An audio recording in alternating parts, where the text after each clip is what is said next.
Video के नीचे दिए हुए इस लाल रंग के सब्सक्राइब बटन को दबाइए और जुड़ जाइए पवन सिंह न्यूज चैनल से।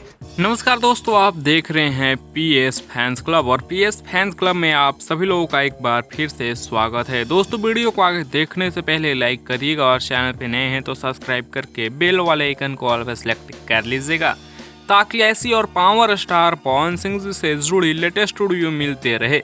दोस्तों, आप लोग स्क्रीन पर पोस्टर देख पा रहे होंगे। जी हाँ, यह है पावर स्टार पवन सिंह जी का एक काफ़ी ज़बरदस्त और हाई लेवल का शानदार नया सॉन्ग का पोस्टर, जिस गाने का नाम है झगड़ा के घर, जो कि काफ़ी ज़बरदस्त और काफ़ी हाई लेवल का होने वाला है। और इस गाने को गाए हैं पवन सिंह जी और पुनीता प्रिया।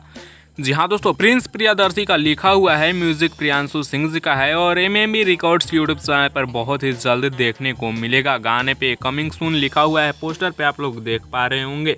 गाना तो काफ़ी ज़बरदस्त है, काफ़ी शानदार है, काफ़ी हाई लेवल का बनाया है, जिसे देखने के बाद आप लोगों को काफ़ी ज़्यादा मज़ा आने वाला है और इस गाने को ज़्यादा से ज़्यादा वायरल करना होगा। तो इस वीडियो को ज़्यादा से ज़्यादा शेयर करिए और लाइक करिए और नीचे कमेंट्स करिए कि इस गाने को कब रिलीज़ करना चाहिए। वैसे इस पर रिलीज डेट नहीं लिखा गया है, लेकिन जब भी गाना रिलीज़ होगा आप लोगों को ज़रूर बताया जाएगा। वैसे इस वीडियो में बस इतना ही, यही बताने आए थे। आप लोगों का ये वीडियो कैसा लगा नीचे कमेंट्स में ज़रूर बताइएगा। अपडेट पसंद आया होगा तो लाइक शेयर सब्सक्राइब करना ना भूलिएगा। मिलते हैं नेक्स्ट वीडियो में नए अपडेट के साथ। बने रहिए पीएस फैंस क्लब के साथ।